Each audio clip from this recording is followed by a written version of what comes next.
शिरपूर शहर पोलीस स्टेशनचे पोलीस निरीक्षक के पाटील यांना गुप्त बातमीदारामार्फत बातमी मिळाली की दिनांक 7 एप्रिल 2024 रोजी बोराडी गावाकडून बालकुवे विखरण मार्ग शहादाकडे आयशर वाहन क्रमांक GJ 27 30 17 25 तिच्या चाऱ्याचे आड बेकायदेशीररित्या बियरचे खोके ठेवून बियरची चोरटी वाहतूक होत असल्याबाबत बातमी मिळाली होती।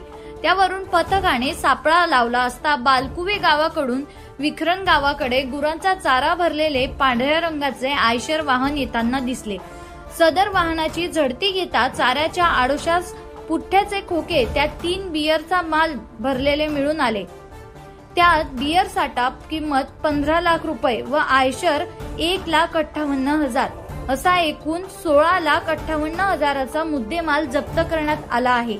वाहन चालक वाहन सोडून पसार झाल्याने अज्ञात चालकाविरुद्ध गुन्हा दाखल करण्यात आला आहे। पुढील तपास पोलीस उपनिरीक्षक छाया पाटील करत आहेत।